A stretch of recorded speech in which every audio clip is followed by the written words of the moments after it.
NBA Top Shot is where the NBA's biggest fans buy, sell, and earn officially licensed video collectibles. Rip packs or purchase individual limited edition moments from the marketplace to build your ultimate collection.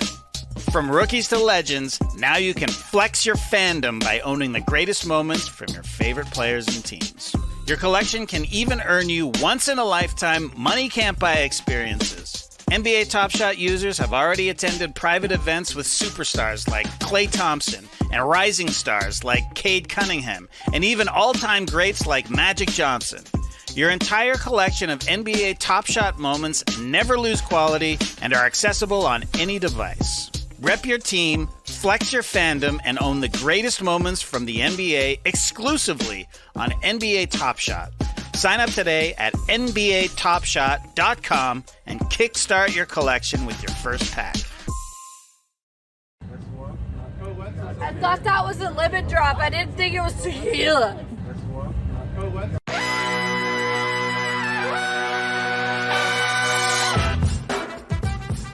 Good morning, sweet world, and welcome to the No Dunks podcast on the Athletic Network.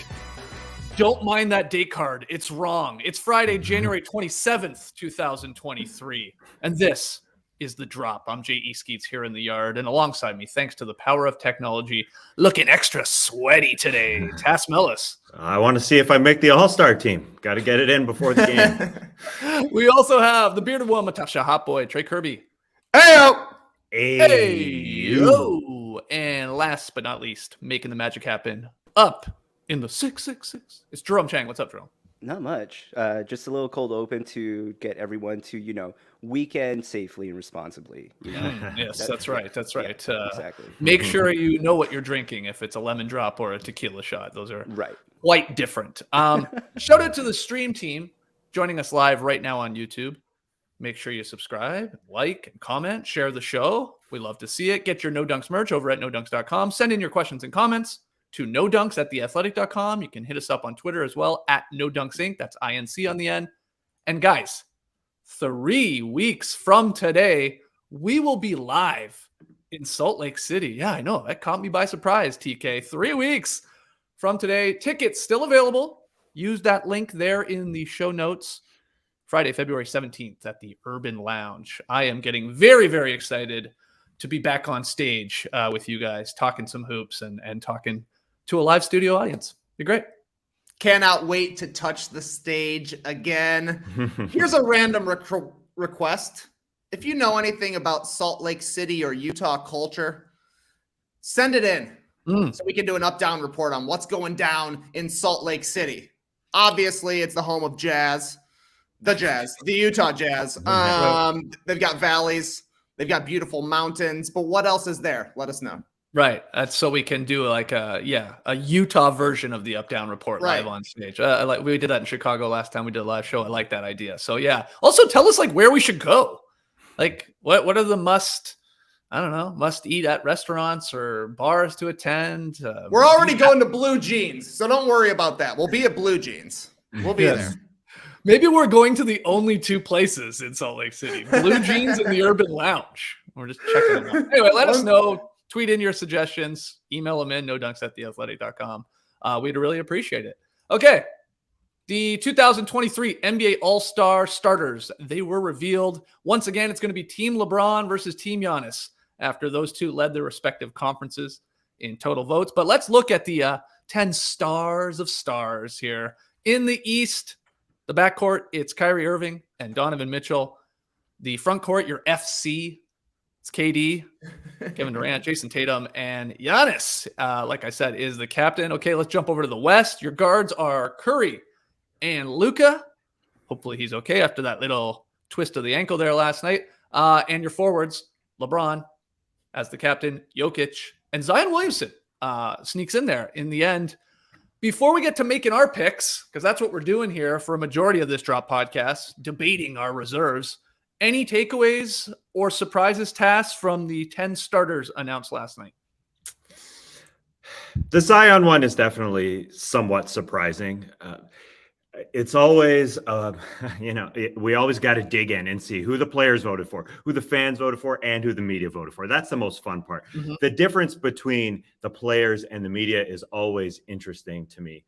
Like the players vote Giannis as their number one forward in the Eastern Conference. He's the rock. He's always going to be there. While the media voted him fourth, and players had it. He was second. The media had Tatum as their best forward. Tatum was fourth among the players. It's all convoluted. It's all convoluted as I make this more convoluted. Same thing with the guards. The players have Kyrie number one, while the media had him fourth behind Mitchell, Jaylen Brown, and Halliburton. Mhm. But this one was the most shocking to me. The players had Trae Young as the 12th best guard in the Eastern Conference, not in the NBA, in the Eastern Conference. 27 points and 10 assists, Trae Young. He received 13 votes from all the players in the league. Trae Young has 13 teammates.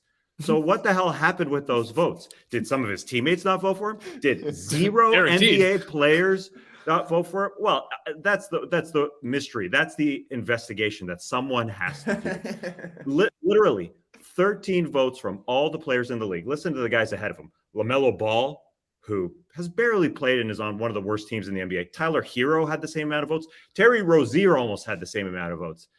That's a mystery. Somebody's got to figure that one out. Well, I mean, but the truth is, all of those guys you just listed should have 0 votes if the players took it actually seriously and didn't vote just for their buddies and teammates and stuff like that. We're only voting for the starters. Like, there's like 3, 4, maybe 5 guys. Okay, but Trae Young has 27 points and 10 assists per game. Sure. He should have default throw him votes, a guy who's been an all-star before.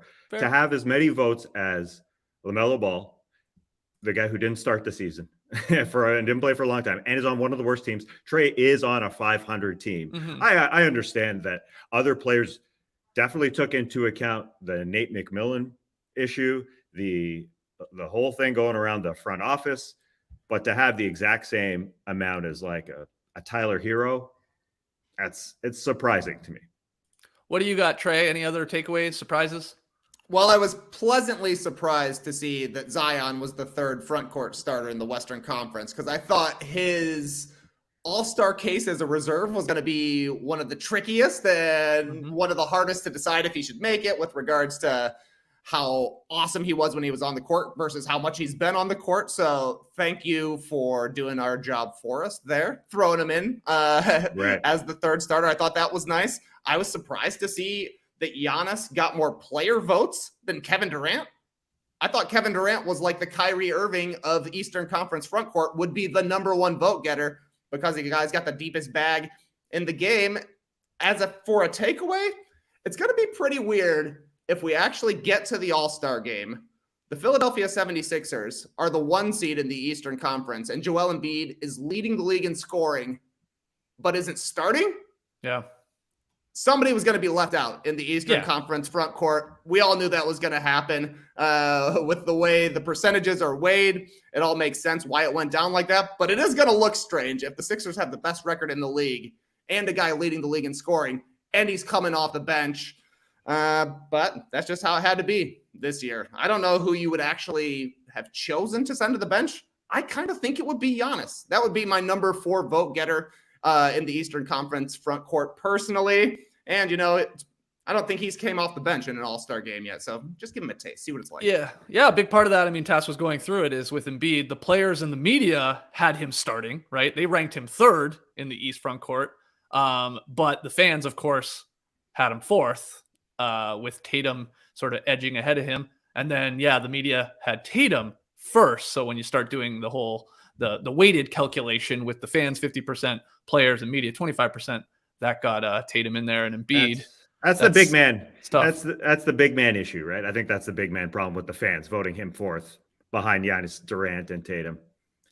Big men just don't get the love. They don't get the shoe deals. They don't get the love. That's the way it is. Might be a part of it. My only other notes from the starters here: Donovan Mitchell, first time starting an All-Star game in his first year in Cleveland. Pretty cool. Obviously, he's made the team a couple times, but that's amazing. And, there was no debate there. He was basically a lock to be one of those starting guards in the East. And then LeBron James, record tying 19th selection here. He has started every All-Star game since 2005. Since we started, basically podcasting, he served as a captain every season since the NBA implemented the draft format. We know that. He's never lost as a captain here. But his 19th bid ties him with Kareem Abdul-Jabbar, who appeared in every All-Star game from 70 to 89, with the exception of one year where he broke his right hand like 2 minutes into the season. Punched somebody on Milwaukee, I believe Kareem did, and missed a good chunk of time. And I guess if LeBron plays in this game in Salt Lake City, and why wouldn't he? He will become the first player in NBA history to actually appear in 19 games, because there was some other game where Kareem was selected but didn't play. I think it was like the early 70s, maybe 1973. So LeBron, I mean, I know it's every second night there's something he's doing where it's like, whoa, that's a record-breaking thing. Oh, that's a new longevity record. But 19 times, and I don't see why he doesn't make the All-Star game next year too. So I think he's going to make it. 20? Man, it's just wild. So those are my other notes. And then the injury parts, and I know it might come into play here when we talk about our reserves, but Zion is out, though he's selected as a starter. Durant is out, though he's selected as a starter. I make note of this because the NBA commissioner, Adam Silver, will determine any injury replacements. And he has traditionally selected a player from the same conference if he needs to replace that injured player, and usually just like who is next in the voting of that positional group, right? He's very, very rarely, if any times, has gone from like, oh, this forward is injured, so we'll just go straight up with a guard and stuff like that. He likes to sort of just like go like, okay, who's sort of next? So that might come into play here if we get into some injury replacements. And let me just jump on your LeBron comment about him likely playing. I do want to just say it's kind of cool to hear like Kevin Durant, who is injured right now, say, I want to play. I want to be out there. To still have that excitement here at, year, was it 16 for him in the NBA, to still want to be out there. And, he's excited for it. I mean, he's a basketball nerd, so of course he's excited for it. But some guys, you see some guys like a Jimmy or a Harden don't necessarily care all the time. But Durant's having his best season, and the players love him, as Trey mentioned, and he should be out there. Hopefully he will be. I imagine he's going to be healthy in 3 weeks, as you said. That's 23 days away. He wants to be out there. He seems like a fast healer, so hopefully for him, he'll be out there because he is a basketball nerd. He loves it. He wants to be out there. Yeah, hopefully Zion and Durant and, of course, Luka, if it's not too serious with that ankle, are all playing, and even some of these other guys that are sort of like banged up a little bit. Hopefully we have the whole crew there in Salt Lake City. This is Durant's 13th All-Star team, by the way, too. Like, he missed the first 2 years of his career, and then he only missed that 1 year where he was completely injured, didn't play at all with the Achilles injury. Otherwise, he's always an All-Star. Okay, let's get to making our picks. Once again, let's start. We'll start in the East Coast bias. The starters, you see it there: Kyrie, Donovan Mitchell, Kevin Durant, Jason Tatum, and Giannis. So that job is done for us. We don't need to debate who's starting. It's been selected. I guess the best way to go about this is to like go through our locks that we all agree on and like maybe touch on them briefly and then get into the real debates, which are probably anywhere between 2 to 4 spots, right? So Joel Embiid leading the league in scoring, like you said, 33.4 points per game. He's second only to Jokic in player efficiency rating. He's played 35 games, which definitely is enough for me. Joel Embiid, thumbs up from everyone on making your all-star reserve pick there in the East. Lock him in. That's an easy one. Okay.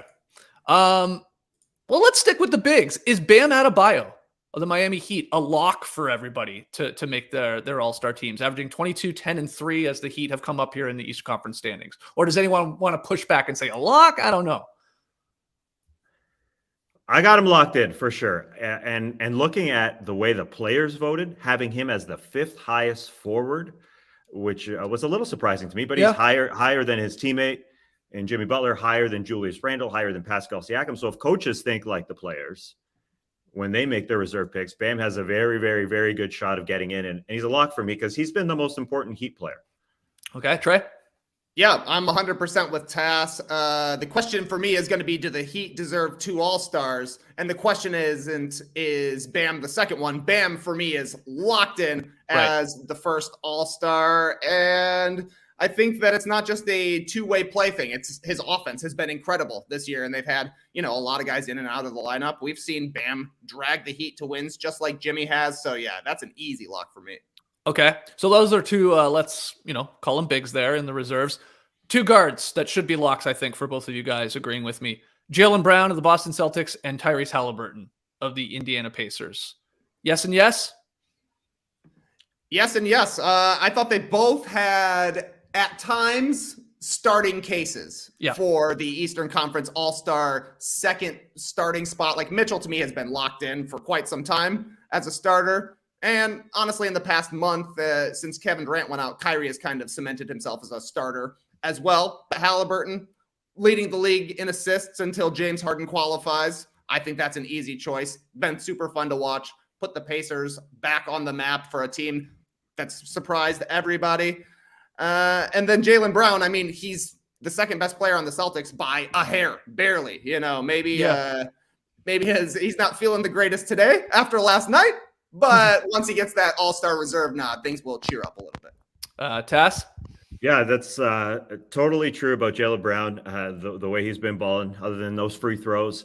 The Halliburton thing is phenomenal. I know we continuously say stuff about LeBron every single year. Feels like we've said the same thing about Halliburton since he's had more opportunities with the Pacers, and that is he's stayed efficient. And I think that is the remarkable thing. But he's just that smart, and that he doesn't take shots that are outside of his capabilities. His true shooting percentage, the real percentage, I think I'm going to say that a lot as we get into the comparisons between players, is well above the league average. And that is impressive because he's the lead guard on that team, and he could easily try and take more shots and shots outside of his capabilities, but he doesn't. And that's why his percentages are basically the same as when he was with the Kings, when he was a young player. So he deserves it. He's been extremely steady.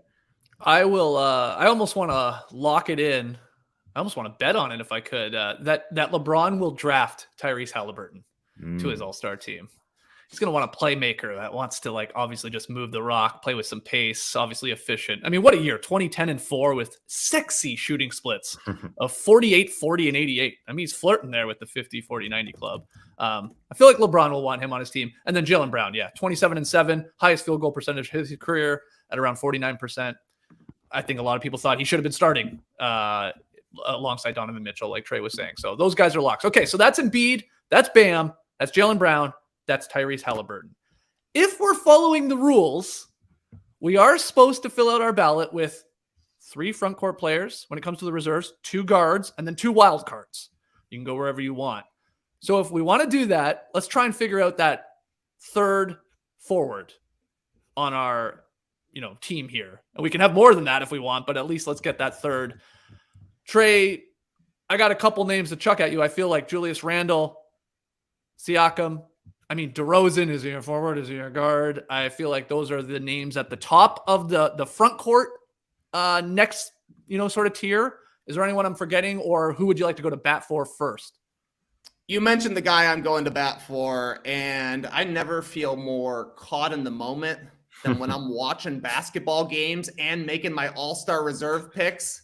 Julius Randle is a lock in the Eastern Conference. Yeah. 25 points per game, 11 rebounds, 4 assists. He's shooting 46% from the field. The Knicks are good. He was on fire last night. Fun to watch. Talk about a roller coaster ride for this guy. All NBA, All-Star a couple of seasons ago. Thumbs down last year. We're thumbs up again. I think Randle, to me, is the locked-in All-Star from the Knicks. Certainly, we're going to hear cases from Jalen Brunson coming forward. But if you're filling out a legal ballot here, you need to get another front court player in there. Randle has got to be the guy. Okay. Tass, agree or disagree with that one?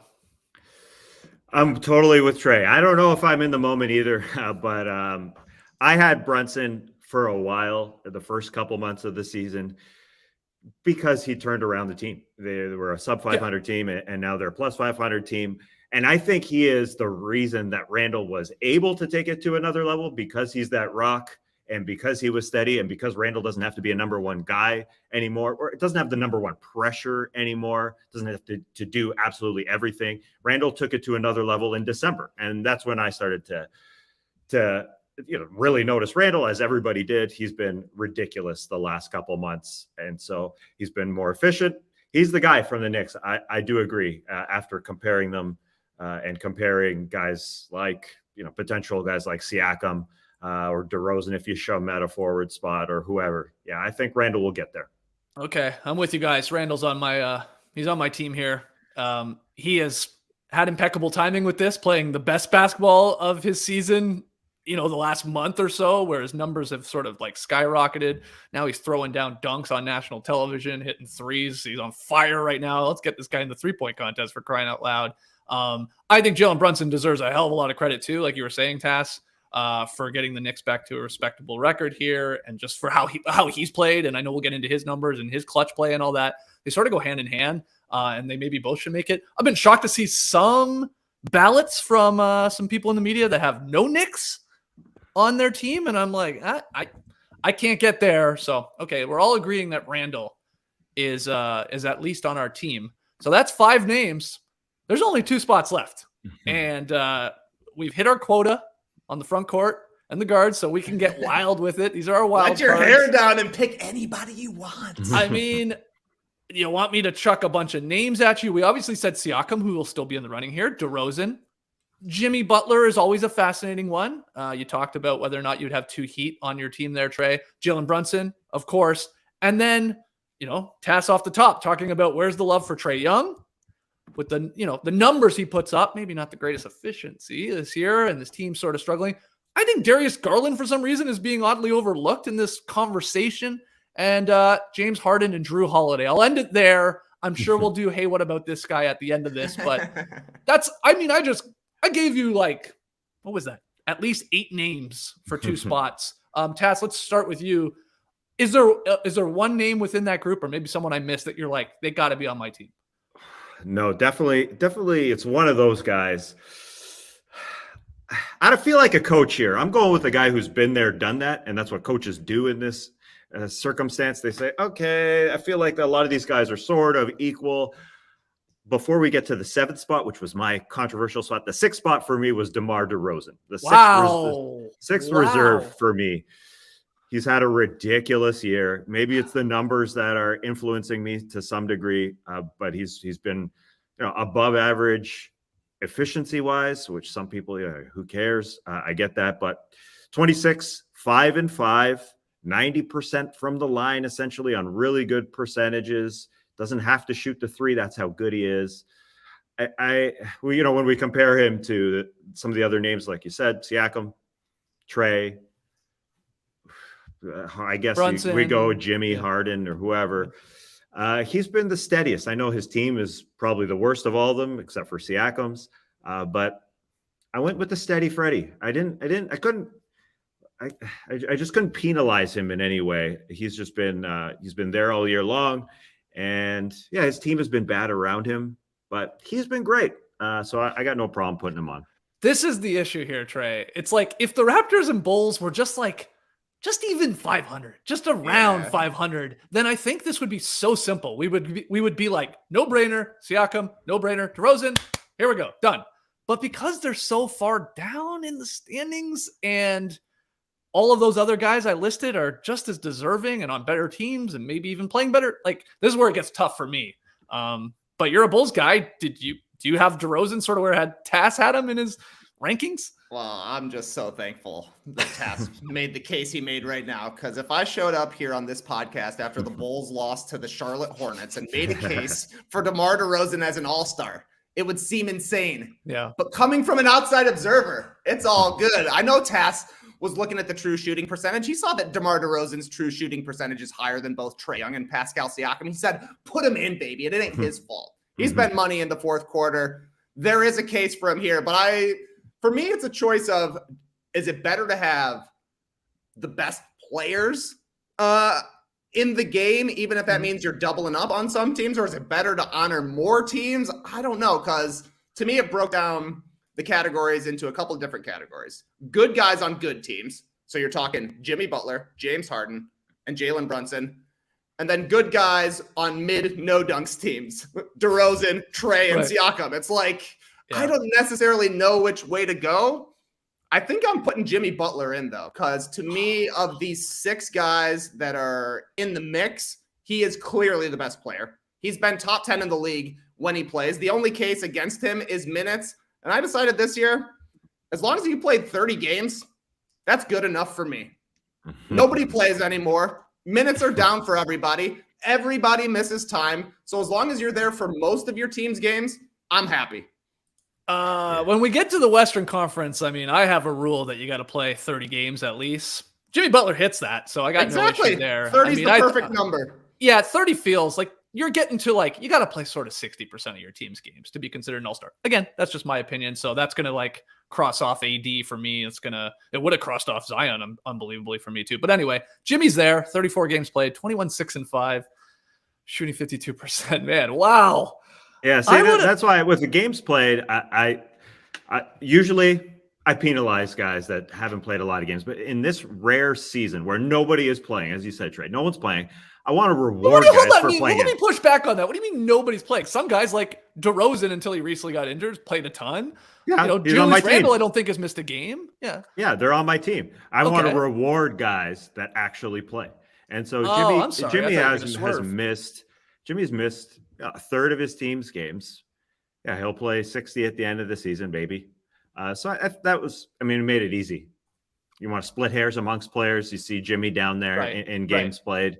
So I think you got to reward guys who want to go out and play every single game. I don't want to be a Richard Jefferson, but like guys, I couldn't. Jimmy probably the best player. We're talking a playoff series. If you're picking between Randall and even DeRozan and Siakam, yeah, you're taking Jim. But I want to reward guys that did play. Okay, so right now we've got Tass going to bat for DeRozan. We got Trey going to bat for Jimmy.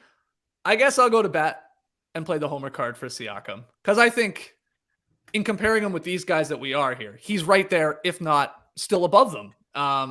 He missed some time, no doubt. He's played 39 games. He's averaging 25, 8, 6.5. I mean, these are like, that's like your old LeBron classic line. It's clean, man. He does a lot for this team, the Raptors, even though they sort of stink. True shooting percentage of 57%. So yeah, a little bit under DeRozan. He's just hurting that the Raptors are 22 and 27. I mean, that's it. If like they're 500, he's in. He might be in as it is. It feels like coaches will select him. But I'll have him on my team here. Okay. That final slot. Tass, where do you go?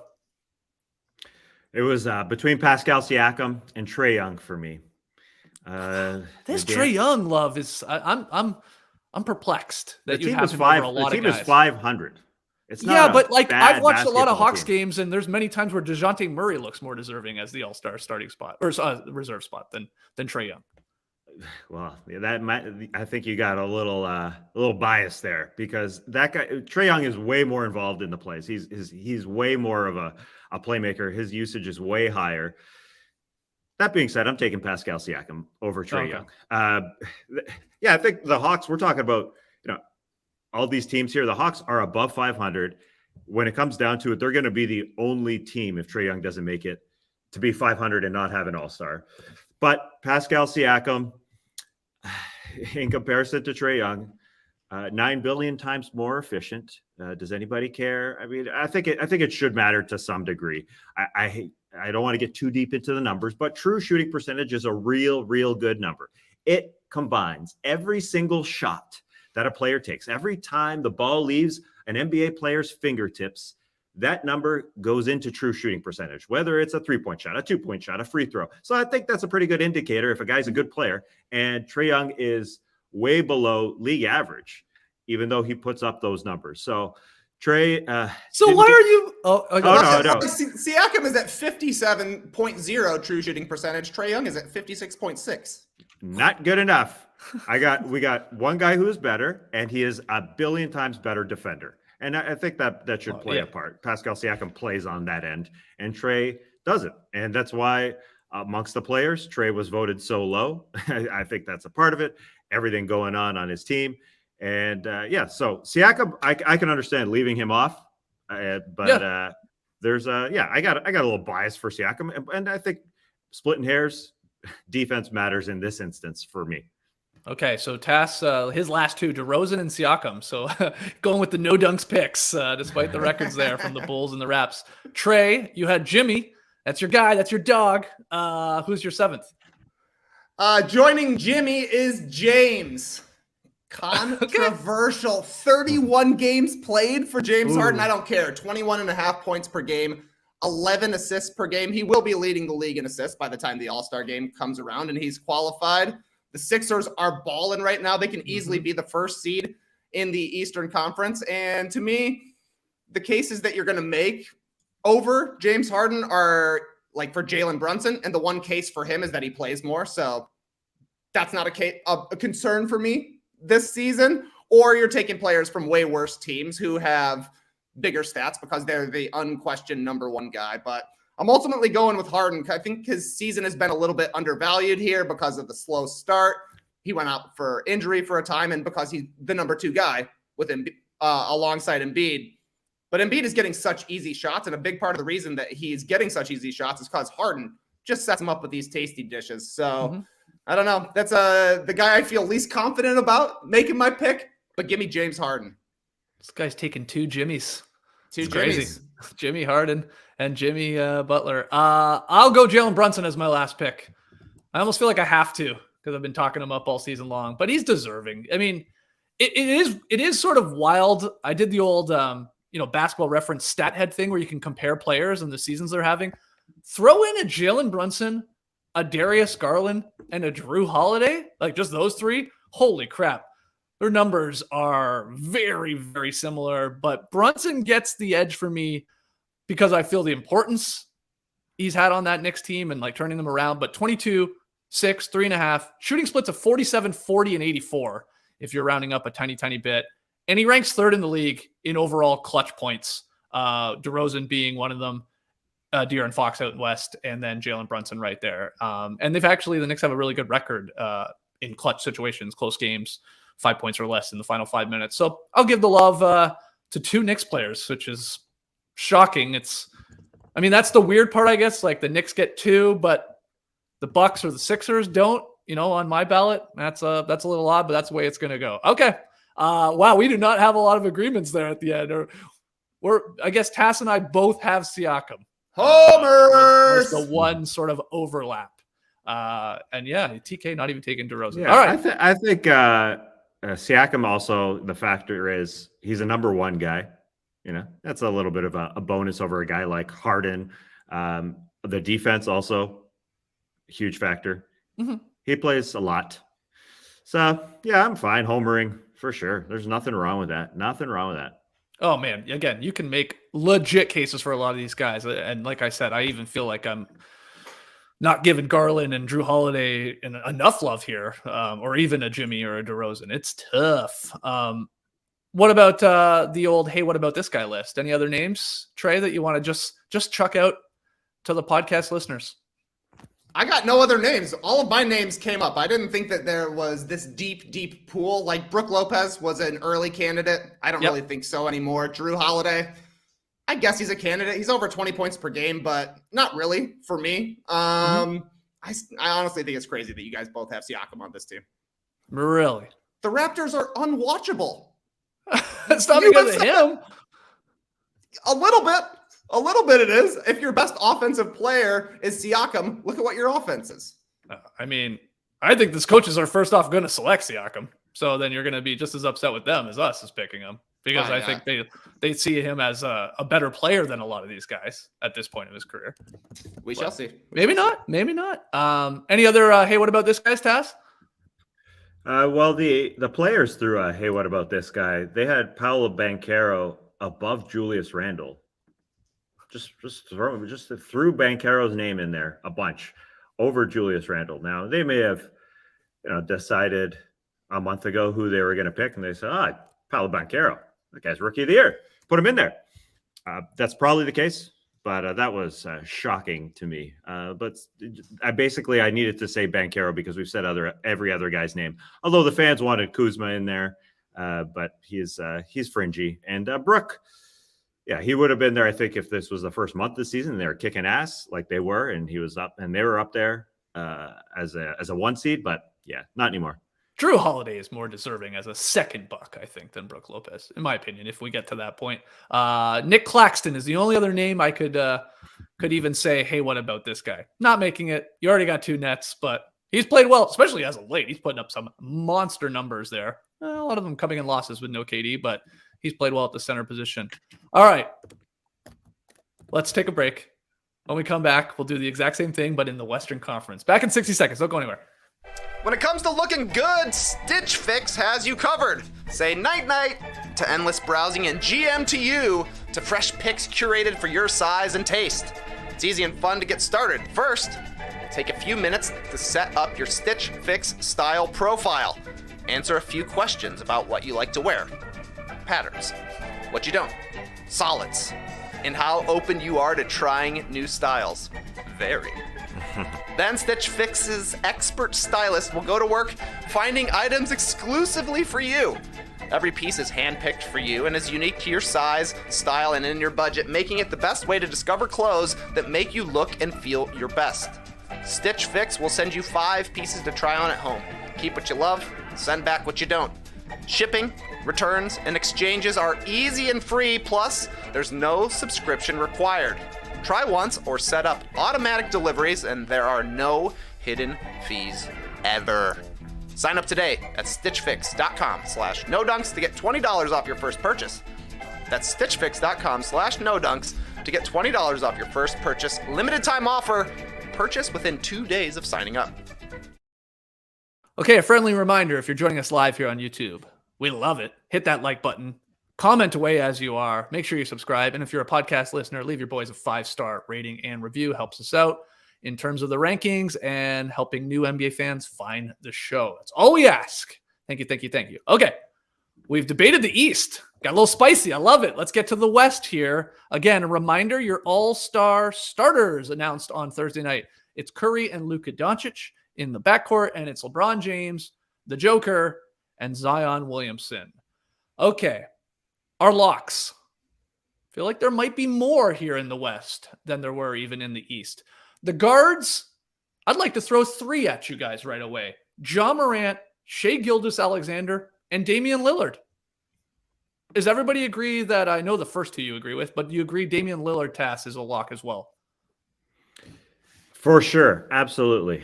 Yeah, he got hot, obviously, at the right time here, dropping 60-point games. To me, he's a little like DeMar in the Eastern Conference. Been there, done that, deserves it. Get him in. And Trey, thumbs up? Oh, 100% thumbs up. 30 points per game, 7.5 assists, and he is the guy for the Trailblazers. And yeah, the timing of it has been nice, but even if you throw out the last month, Lillard was in the mix. He just pushed himself over the edge recently. Okay, how about the front court then? Locks. We'll start with one at a time. Sabonis for the Sacramento Kings. I know some people thought he should have been starting, obviously, in the for the West. Everybody has him a lock. Have him on your roster, Tess? Yep, for sure. Okay, just a monster. Trey, as you get a little replenished there, a little water in you. Sabonis, you're lighting the beam for him? Oh, I'm lighting the beam for the boner. There you go. Okay, we don't even need to go on anymore. The guy's been unreal. And then how about Lauri Markkanen as a lock? I saw Ziller write 25-9 on Durantian efficiency for Lauri Markkanen. Sort of a good way to put it. Okay, Tass is on board with Markkanen. What about you, Trey? Oh, Lockie Himonen, as far as I'm concerned. Yeah, Markkanen has done an incredible job of keeping up his scoring pace and his efficiency throughout the season. He's a leader in dunks and a leader in 3-pointers. Pretty cool. And, I don't really feel like the home team has to have an all-star, but it's nice when they do. Sure. Okay. So we got 5 locks right there. Ja Morant, SGA, Dame, Sabonis, and Markkanen. Only 2 spots left. I would like to propose this. I teased it in the last block there when we were talking about the East. I'm ruling out, and I am not selecting guys that haven't played 30 games. That is, we're talking about a 60% games played mark. Zion got in as a starter, so that's fine. But for me, it removes Devin Booker, who came up just short. I think he's played 29 games. He's obviously not back yet. 29 of 50. That's 58%. Anthony Davis at 26 games played and Kawhi Leonard at 25 games played. Look, those are incredible players, but I got to have a games played line somewhere here. You can't play 5 games and be an all-star, in my opinion, and I'm making it 30. Cass, you want to push back against that, or you have any of those 3 names on your team? No, I'm fine with that. And I think everybody around the NBA, aside from fans, see it that way too. Like the players ranked Anthony Davis as the 7th best forward, and the games played comes into account. Below guys like Sabonis and Paul George. Markkanen was the 4th best forward by a mile with the players. I think they do understand that those are Durant efficiency numbers. Those Durantian numbers, those are real. So Markkanen deserves it, obviously. I'm fine dropping Anthony Davis. The Devin Booker thing, it's cutthroat, but he has missed a lot of time. And the Kawhi Leonard, come on. He's playing in 50% of the games. You can't. I mean, there's got to be some sort of consistency. So he's okay with missing it. You don't want to fudge it a little, Skeets? For Booker? Man. 29 games, 30 games. I think a part of it is him being out right now for a big chunk. That is true. That's unfortunately a part of it. Look, I love Devin Booker more than most people, but even I got to be like, this is just going to be my rule, man. You're on the outside looking in here. That's a tough one. That's a tough one. Yeah, it's I'm glad you're not a cop, man, because if I went 1 mile an hour over the speed limit, $125 ticket. But honestly, I feel like how bad the Suns have been without Devin Booker is kind of a case for Devin Booker. I mean, he had his own case through his 29 games. He was playing at an MVP level, at least knocking on the door of the conversation. Once he went out, the Suns got terrible. But like you're saying, he's not back yet, and we don't know when he's back. Yeah, which it makes it tough to put him on the team.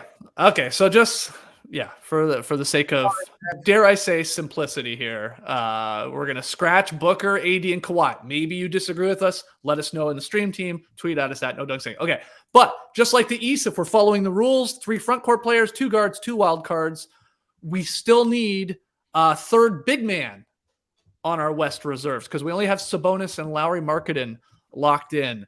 I think this is a fascinating one task to debate of where you go for that 3rd forward on your West team. Who are you going to bat for? Yeah, it's a very difficult one. To me, it came down to Jaren Jackson Jr. and Aaron Gordon.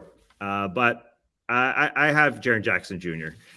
I think he's been, obviously the blocks per game. He's going to lead it at the end of the day.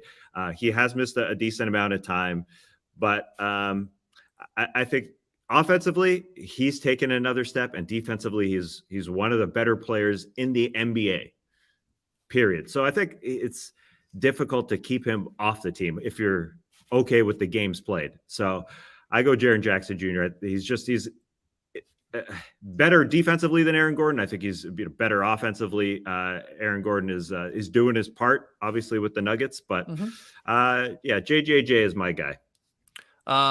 You didn't say Paul George. Not in consideration there with those other forwards you named? He is in consideration, but nobody wants to pick Paul George. He's been fine. It's just that it's such an up and down. It's an up and down season with them, and nobody wants to pick Paul George. You watch him, and he's a difference maker. But it sucks to pull up Paul George's numbers and be like, "Damn, this guy's an all-star." I know. This guy's balling, and he's played a lot of games comparatively. Yeah. But I'm going to this Jaren Jackson Jr. That's the guy for me as well. The most impactful defender per minute in the league. He does enough offensively, and you got to get the front court requirement. So I got Triple J in as well. Also because it feels like he's picking up steam as the season goes along. Started late and then has been on the court, and the Grizzlies have been solid while he's playing. I see a lot of people saying we need to get rid of positions. Front court, back court, and how it's messing things up, especially when you look at the Eastern Conference front court. What we need to do is get rid of conferences because there's enough front court all-stars and enough back court all-stars between the conferences. They don't even play a conference game anymore. What's the point? Yeah. Right. You're saying there's definitely more deserving. It feels like forwards in the East or front court players in the East, and then there's more probably deserving West backcourt players. Yeah, That's a right. good point. Wow, this one's tough. The Jaren Jackson Jr. I didn't see both of you guys making a case for him. It's a little Brooke Lopez like, is it not? I mean, similar in the sense that they're defensive anchors and they're rocks, and like he might win it, but offensively, what they do, it's they can stretch the floor. They're not filling up the box score and going for 25 and 30s, and they're like supporting players to their other stars. That's where I'm like not as convinced. I can't believe it. I got to put Paul George in. Somebody's got. I know no one wants him there, but you're right, Trey. I did exactly that. I was like, damn, he's played more games than I thought. Damn, he's had a better season than I thought. He's doing good, man. Obviously a multiple-time All-Star. His team is fine in a West that's just a logjam. I gotta go PG. No one's gonna like it, but that's my I guess my third forward there, along with Sabonis and Lowry Markkanen. So that leaves one spot. Tass, do you go guard? Do you go another forward? Where are you leaning? What a difficult pick this was. I had to debate many, many times with myself because Devin Booker is the best player available. There's no doubt. But he is at the 29 game mark. Oh boy. Hopefully he comes back and he is an injury replacement if he doesn't get in initially. So to me, it came down to De'Aaron Fox and Anthony Edwards. Now I kind of wanted to reward Anthony Edwards for playing in every single basketball game, 50 games. And he's been solid. But Fox has been even a little bit more solid, and I want to reward the winning that's happening at the top of the Western Conference. And yeah, the Kings are at the top-ish of the Western Conference, while the Wolves have been on a roller coaster. So De'Aaron Fox, my last guy, two guys from the Sacramento Kings. Who would have thunk it? Okay, Tasco's Fox. What about you, Trey, for your final wild card pick there? I'm honestly still undecided, and then I agree with Tass. This is a nature battle here. Fox versus Ant. So you got the clutch scoring from Fox. He's a number one at the very least, alongside Sabonis, and I mean, he's just having an incredible season. Anthony Edwards, though, has been the highest riser to me. Like when we're going in and breaking down the case, you're like, wow, he's really put together a solid season. He's doing it at the right time. The Timberwolves are now back at 500. He's been carrying them through injuries. He's basically 25-5-5 since Karl Anthony Towns went down. The team didn't know what to do when Cat went down in December, so they really struggled. But then Kyle Anderson stepped into the starting lineup. And now the Timberwolves are 9-4 in January, largely with Edwards putting the team on his back. I don't know, though. I'm going to wait for your pitches here, and then I'll decide between Fox and Edwards. Well, I'm going to bat for De'Aaron Fox. I don't think that's going to shock a lot of people. I feel like it's similar to like years prior where Devin Booker had really good numbers and people that watched the games were like, this guy is an all-star talent, but everybody was like, yeah, but your team sucks. Win some games. And then finally Booker's son started to win some games, and I was like, oh yeah, he is an all-star. Well, I think that's sort of going on with Fox here too. There's been years where he's had great numbers, but everybody's like, yeah, but the Kings suck. Like, win some games. Well, they're third in the freaking West. And yeah, Sabonis is a huge part of it, but so is he. So I go with Fox as my final pick, averaging 24, 6-4, 59% true shooting percentage. And he's one of the best clutch players in the league, as we said when we were talking DeRozan, him, and Brunson. I've compared the Knicks to the Kings as sort of comparable teams in both conferences. So they both get two all-star selections, 2 picks as my reserves.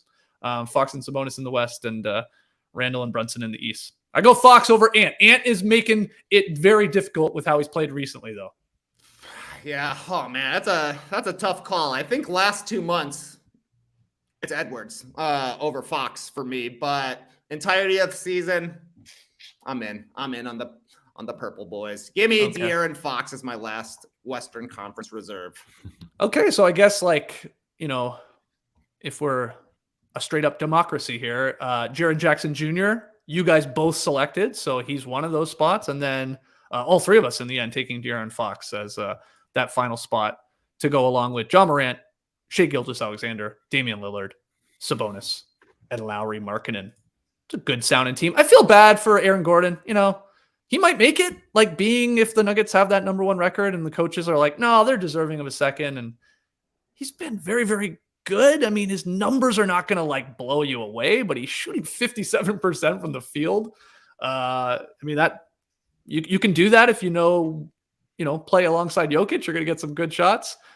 But he's averaging 17, 7, and 3. Is that enough in a season where just stats are inflated like crazy? It's tough. And he's a good defensive player too. Like you can make that case. I feel bad leaving him off. Any other what about this guy's task? Yeah, Jerome pointing out here quietly in the private chat that if Aaron Gordon is an all-star, he's going in the dunk contest. That's what he told SI. I don't buy that for a second. No, I don't buy that. You calling him a liar? Not Jerome. Aaron Gordon? No, not Jerome. I'm calling. I don't buy this like, hey, let's get Aaron Gordon as an all-star reserve and he'll go against in the dunk contest. I don't think he will. Why? Because he's like been embarrassed 3 times in the dunk contest where he's like should have won it twice. He's like, he literally, do you remember what he said after the last time he like got hosed? He was like, screw this. He made a song about it. He loved it. He was robbed. The man was robbed. I know. I think it's worth it alone just to call his bluff at that point. Yeah. Well, look, hey, I mean, look, I could gladly remove Paul George to put Aaron Gordon on my team to then have him maybe in the dunk contest. It's all a long play to give Paul George hope and then be like, you know what, Aaron Gordon, I'm sorry. Right. And the NBA is leaving a spot open in the dunk contest, which is kind of odd. Three of the 4 have been announced, except we expected Obi Toppin to come back and defend his title, but that's what I had heard. I had heard that he wanted to, but maybe the league's like, hold on, Aaron Gordon might go in this again. They're probably like, let's wait on Toppin. He's gonna say yes. Don't worry about it. That's a guaranteed yes. On the Facebook invite, Aaron Gordon's a maybe. Right. Who's there? Right. Yeah. So we're just waiting to see at that point. That's actually why in your Ant versus Fox, I would only want Ant just for the dunks that would show up in the game itself. Okay. Yeah, for sure. I mean, look, Fox can throw down too, not Anthony Edwards style. I'll give you that. As someone who has loved Utah Watanabe on the Raptors, I am very aware that Anthony Edwards is very good at dunking. Yes, he is. The only other, hey, what about this guy I have on my list? I mean, you guys have Jaren Jackson Jr. on the team. I had him on night list there. CJ McCollum. As a fair, what about this guy? How he's played for the Pelicans? What about this guy? Yeah, I think he deserves at least a little head nod. And you, if you want, go nuts on a Jeremy Grant. There, he's been said. I don't think anyone's going to be making a very strong case that he's deserving. The people wanted to hear his name, though. Yes, they needed to hear Jeremy Grant. Good. Yeah. Anyone else? Any other final thoughts, Tass, on our all-star selections here? Well, no, I think we did pretty well. I do like. The Anthony Edwards brings the excitement to the All-Star game vibe because he'll do some funny stuff. Mm-hmm. I had him initially partly for that reason. I just want to see him out there. I think he'll be great out there, and a couple of these guys will get added as injury replacements. Sure. But I just the players and how they looked at things was interesting to me. As I said, Anthony Davis, the 7th best forward. Below Markkanen, Sabonis, Paul George, and Zion, like well below Zion. Only 29 games for Zion, but the players had him 3rd. That's how much they respect that dude. I can't believe how much merit you put into these player all-star votes. I can't. I'm shocked by it. They play the game. They play the game, Skeets. We're just suckers here. They don't care though. In seeing how they vote. They don't give a shit. They vote for their friends. They vote for their teammates. Is Lauri Markkanen their friend? Lauri Markkanen is the 4th best forward by a million votes. They voted for 4 forwards, and Lauri Markkanen was the 4th one. And they didn't care about. I mean, they didn't vote for 4 forwards. They voted for many more forwards. Is my point. That's what my issue with it. At least with the fan vote and really the media vote, it's like we're talking starters here, not reserves. There's like 2 or 3 spots. You shouldn't have 15 guys in consideration. And that's what the players do. That makes no sense. It should be like 3 to 6 guys or whatever it is. Okay. Yeah. Well, all right. I mean, they're going to vote for, guys that, that are their friends to some degree. But you got guys like Draymond Green, way down. Andrew Wiggins, what happened, BTS? You didn't do shit this year. They're 19th. Andrew Wiggins was the 19th ranked forward. But yeah, there was a huge drop off after 4 forwards.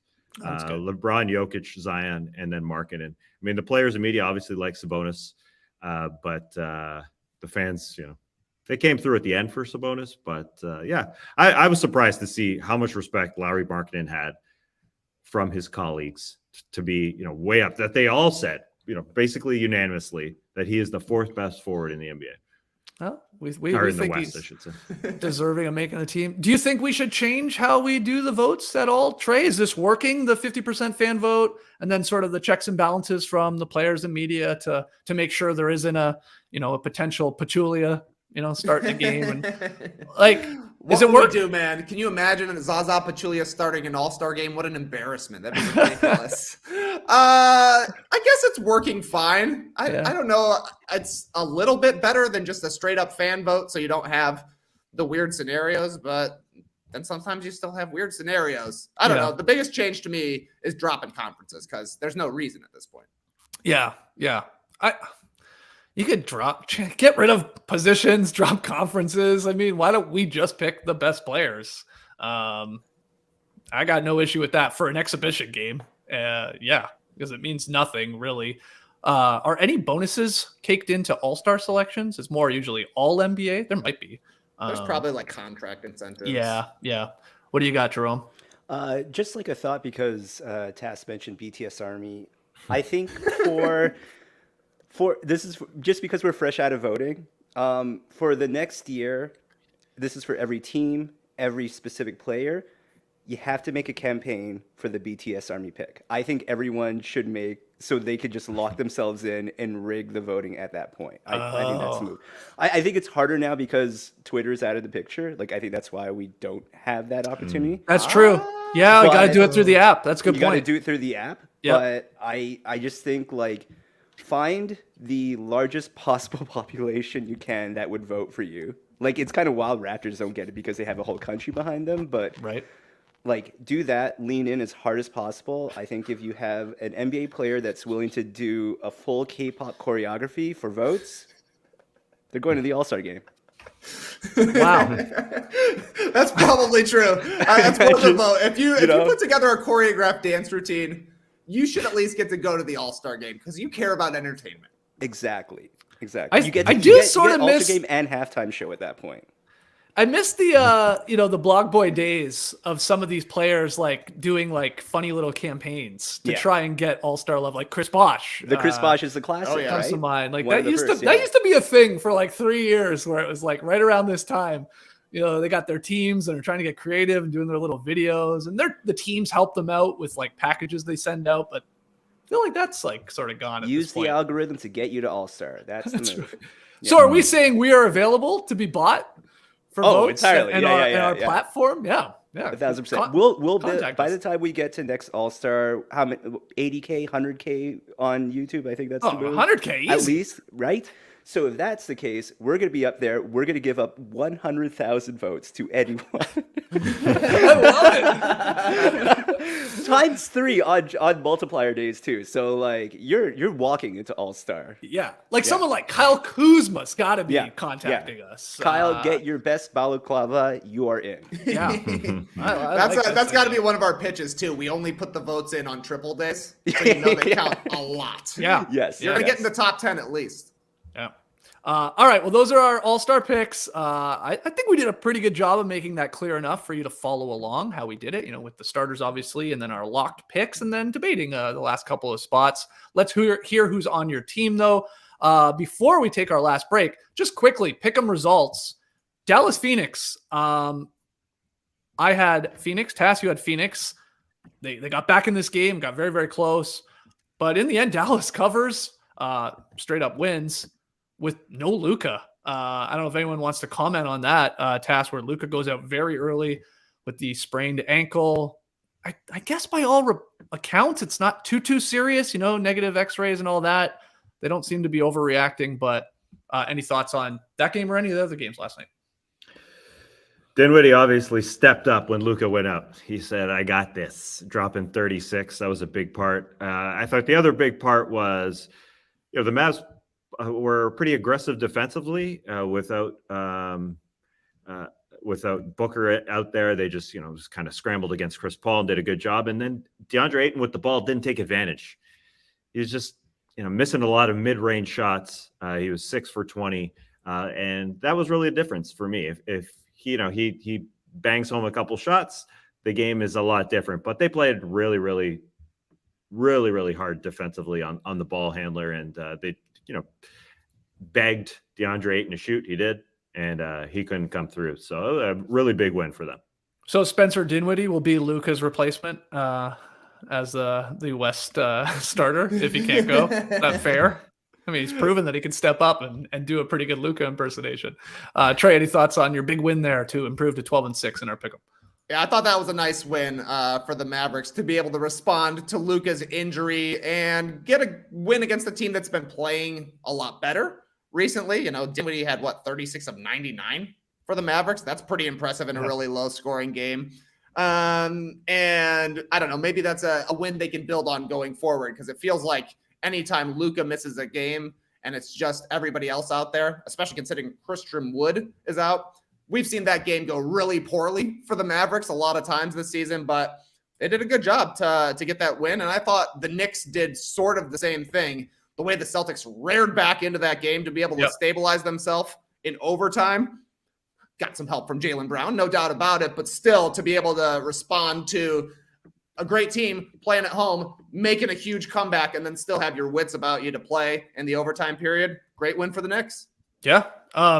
Probably the Knicks' best win of the season, I would think, going in there in Boston and pulling off in overtime, and a pretty good win there from the Mavericks with no Luka and hopefully nothing serious there with the ankle. So what's tonight's pick here, Tass, on a Friday night?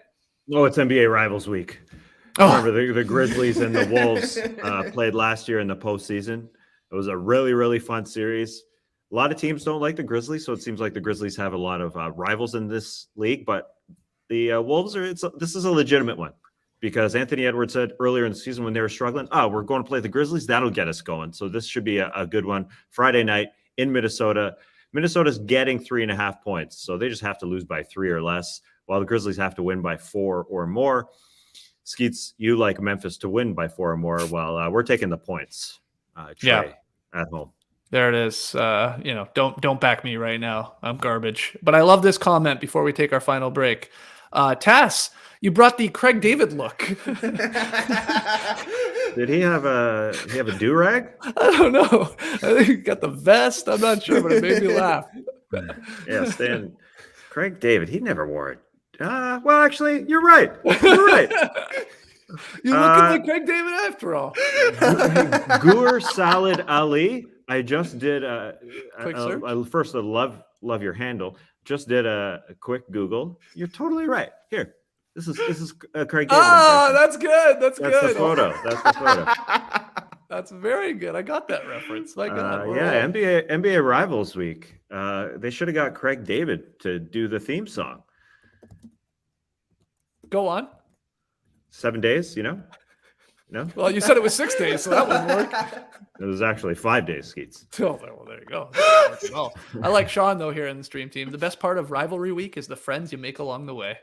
Ain't that the truth? There, Sean. Good comment. Okay, let's take our last break. When we come back, Trey with Tweet of the Night and some rapid-fire fun. Early in my 40s, last year when I was 40, I got into running a little more. Ran a half and half. No, not a coffee creamer, but 2 half marathons on separate occasions. Part of my motivation for getting into it was Peloton. No, not the main group of cyclists in a race, but the fitness platform. I was working out with one of my favorite instructors, Jess Sims, not Jess King. Vibing to some of my favorite playlists they got on Peloton. Hip-hop, not country. Jess had never run a marathon before, just like me. She was into what I was into. Basketball, lifting, not Pokemon. I'm into Pokemon, she's not.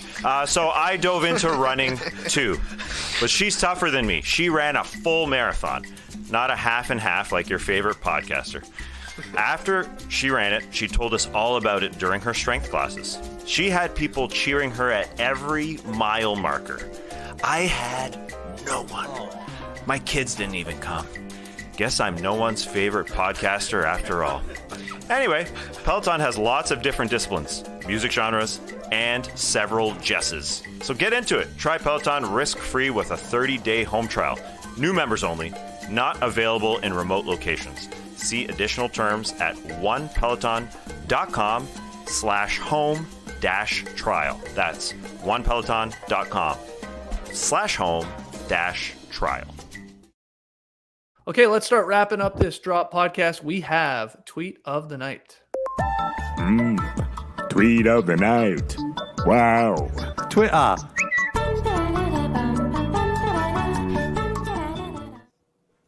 Few tweets of the night coming at you. We got a late breaking one here from a stream teamer. Sam Likes Eggs tweeted in this morning that his fan sign got confiscated at last night's Hornets Bulls game. I traveled 4,400 miles, picture of Miles Plumlee, for Plumlee, but I guess I will settle for Mason. We've been talking a lot about signs, and that is an incredible sign. And also, Mason Plumlee went 9 for 9 from the field last night, including a pull-up lefty jumper in front of the Hornets bench that the entire arena went crazy for. I've never been sadder in my life than seeing Mason Plumlee hit a pull-up jumper against your favorite team. Why is that sign confiscated? What's wrong with that sign? Look, I know you're usually the skeptical one here, Skeets, but this just might have been a print job. This might have been a print for the internet. Yeah, that would be easy to sneak in. I see no folds. If you really want to get that sign in, fold it up, put it in your back pocket, Sam. Okay. Wow. Sam was committed to the bit then. I mean, I actually thought he maybe took it there. A print bit? Yeah, nice print bit. I mean, let us know, Sam, if you're watching. I know an often stream teamer, but I'm not sure if I've seen yet this morning, but I'm sure we'll get a tweet about it later. But saw the sign. We've been talking a lot about signs. Had to see the sign on the show. Yep. Next tweet of the night. That one came from this morning. This tweet came from 2 days ago, but still, tweet of the night. It's from Crocs. Crocs goes courtside. Get the exclusive collection before NBA All-Star Weekend. Grab yours at crocs.shoes/NBA.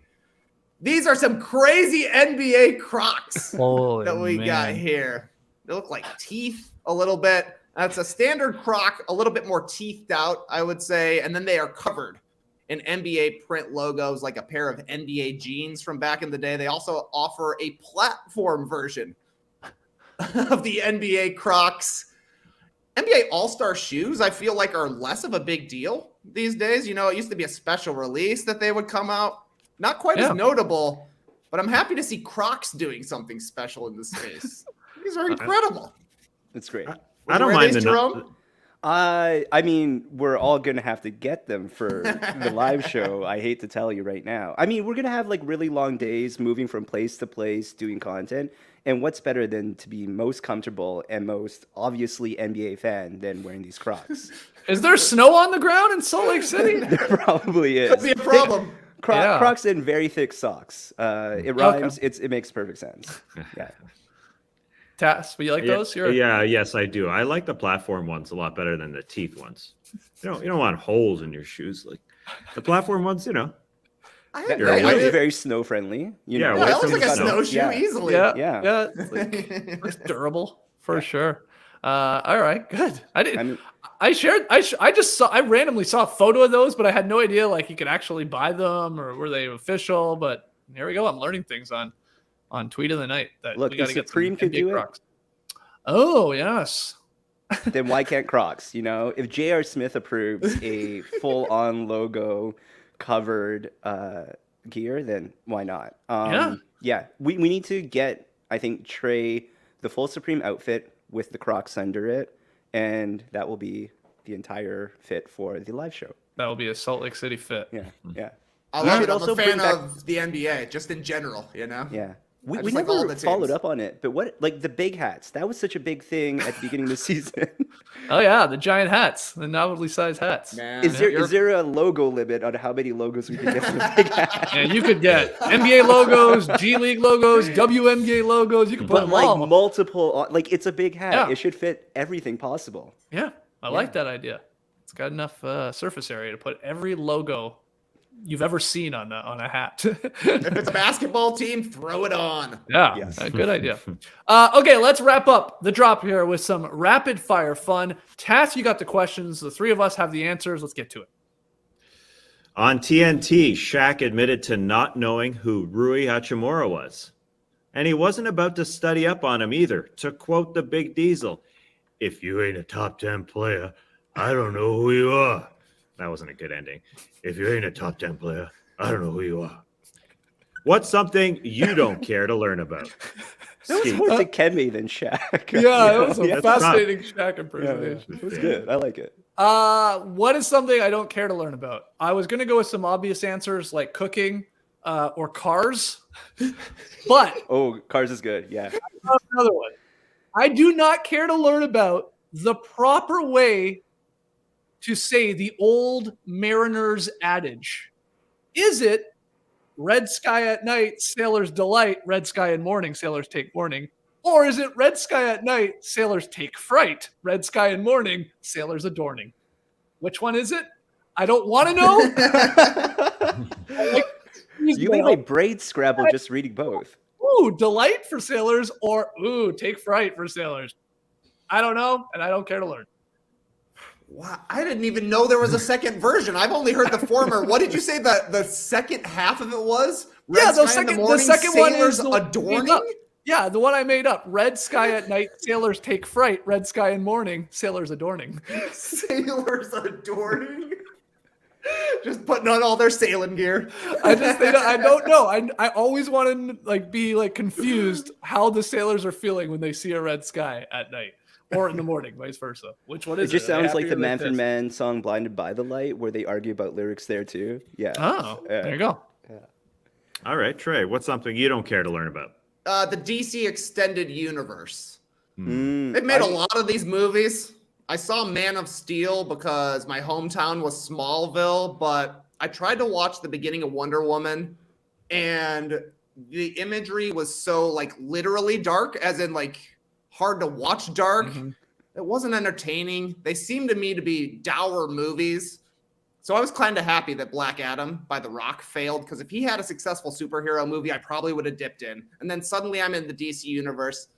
But I've decided I'm just going to be a Marvel guy. They've got too much content for me anyways. I can't devote myself to two complete worlds. Well, I mean, the good news for you is they're completely trashing the entire DCEU and they're starting anew again. So you don't need to, There you go.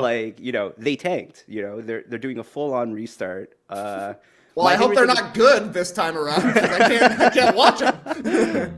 My favorite thing about Black Adam is because every time I see an advert, it says the age of heroes is over, and it couldn't be the worst self burn of just calling your own shot, the movie that ends it. But yeah, hopefully the new ones are not good that you have to get into. Yeah, All right, Jerome, what's something you don't care to learn about?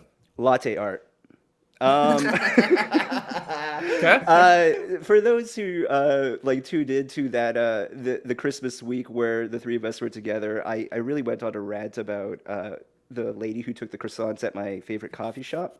Yeah. So I'm a big coffee person. I do enjoy doing it, and I like drinking it. And I did get a new espresso machine, which I'm really pumped about. It's got a frother and everything. Wow.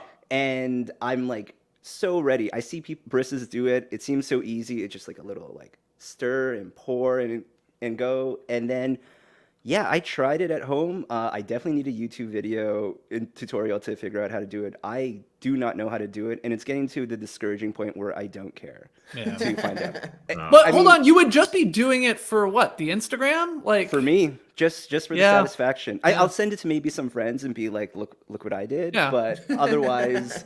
I mean, the truth is, I'm so discouraged. I actually care so much about it, but I'm pretending I don't care. So, Yeah, that's when you're gonna knock it out of the park, though. When you don't care I tried one time by accident, and it looked like Goro from Mortal Kombat.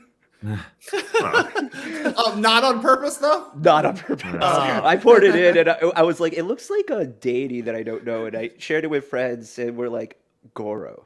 Mortal Kombat. Nice. Sounds like you're onto something. Yeah. I'm not. All right, next one. At his post-game media session Tuesday, Russell Westbrook received some nice compliments from a young reporter. I'll quote that reporter. Tonight, you used impressive dribbling skills to fake out your opponent multiple times. And in the second quarter, you made a jump shot where your body was turned 180 degrees from the basket. It was just an amazing shot. You're always making these spectacular moves within a split second. Do you anticipate doing them, or is it just second nature to you? Russ, while he was listening to that, was loving it. So what's the best compliment you've ever received? Skeets. I don't know if it's the best, but I do enjoy getting the compliment when we meet fans of the show in person, like say maybe in Salt Lake City in 3 weeks, where they say, you're exactly like you are on the podcast or on the YouTube stream. Like you're the exact same person. It's like, yeah, that's good because it's like not putting anything on here for the show. So I'll go with that very kind compliment that I've received a couple times from fans. All right, Trey. I went back to our Wednesday pickup run this week. A lot of new personnel in the gym, not familiar with my game. I made a bank shot early on, and I got called Tim Duncan for the whole night. Oh. I made one bank shot, and I got called a Hall of Famer all night. Considering some of the trash I've taken for the form on my jump shot, I was feeling pretty good about that one. That's nice. Yeah. It is nice. It is nice that Timmy had that shot because I heard it on a broadcast this week as well. Somebody banked it home because otherwise, if he didn't have that shot, I don't think there'd be a lot of Timmy references. He's the most famous bank shot guy for sure. Yeah. I don't even know who number 2 is. No one? Dwayne Wade, maybe. Dwayne Wade, Wade's sure. there. That's not bad. Yeah. Russ is, getting in Russ- on it. Yeah, I was going to say, He Westbrook takes a he lot. used to be that guy. Yeah. Like back in the Yeah. OPC days, his mid-range and the bank shot. Yeah.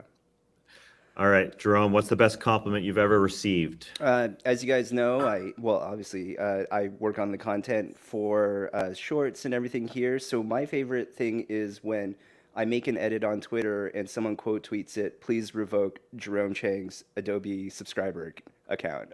Because because it just feels like I think my favorite kind of quote tweet is just like, who did this? You're wrong for this. I have friends who have tagged the U.S. Navy SEALs to come get me. But I feel like it's like the highest regard when you upset someone so much with an edit that you work on. Yeah, But they have to comment. They have to comment. So Yeah. my favorite thing: revoke his Adobe Cloud account. All right, final one here. The Bulls and Pistons played a game in Paris this past week, and Detroit's Isaiah Livers journaled his experience for The Athletic. It was a real fun read from him and James Edwards.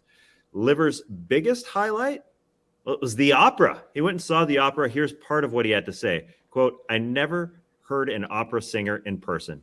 I'm an opera fan now. There was a guy walking around and singing at the same time. It was cool. The lady that came out of nowhere, the mood, the tones, she was just killing it. What's something new you plan on experiencing like Isaiah Livers? Skeets. Well, I'm going on a boys hiking trip in late March or early April. We're going to Utah. Very excited. Going to do some national parks, but we're going to end in Vegas because that's where we're flying in and out of. So we'll be spending one night in Vegas. And we have decided we are finally going to experience old Vegas. Always talk about going up to it. We're talking like downtown Las Vegas, not the Strip, but we're just always staying on the Strip. You never leave the Strip. So we have decided we are staying in Old Vegas. I was talking to Matty O about it. He's been there, spent a night there. He said, it's skeevy. Oh, yeah. And I said, that's what we want. We want it like that. And he said, oh, you're going to love it. It's, some great dive bars, some great dive casinos. So yeah, I'm looking forward to it. If you have suggestions of where we should go or eat at or whatever we should get up to in Old Vegas. Pumped. Can't wait. One night. Sounds perfect. I think if you dress like a cowboy, you'll be happy. Oh, good. Oh, yeah. Fine. Love Isn't it. there like a the dancing Golden cowboy Nugget? or something down there? Yeah. Yeah. I Isn't haven't there been also since the I was zip younger. line that you could do? You could zip I line believe across. there is. Yeah. I mean, we're talking, Yeah. the Fremont Yes, exactly. Yeah. area. I've never been. I mean, there's always been talk about it when we would be out there, and we just never make our way up there, even though it's not even that far. But it's Vegas. You're like, why leave this area? Anything outside of the strip feels like an entirely different state. yeah. So Yeah, far. definitely. Yeah. But so that's why How we're could we ever forcing get ourselves there? to stay up there. Yeah. All right, Trey. There was a new phone game that came out recently, NBA All World. Very interesting to me. It's basically Pokemon Go, but make it the NBA. You travel to different literal basketball courts where you're supposed to be able to go like one-on-one against somebody else who theoretically would have this, or maybe there's a player that's tied to it GPS-wise or whatever. So I was like, all right, I like Pokemon Go. I'll try this AR game, see what it's all about. I'm a basketball fan.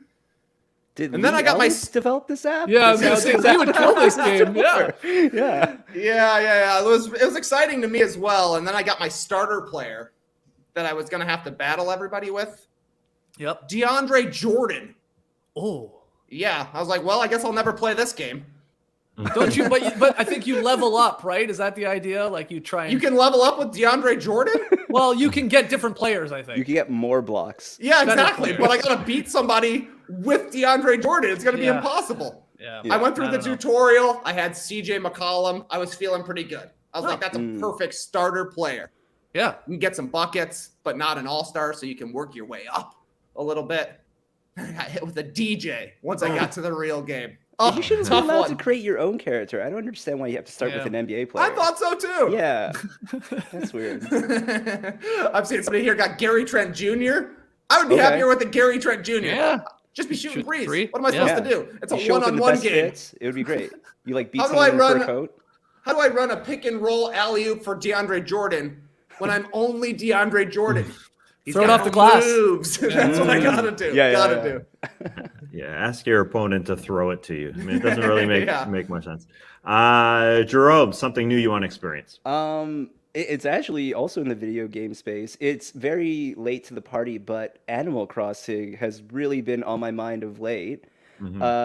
Specifically, it's actually not the game itself, but specifically this one TikTok account at Not Euro that has been taking Animal Crossing music and mashing it with actual songs. I actually brought a clip for reference. A pretty face and bad character.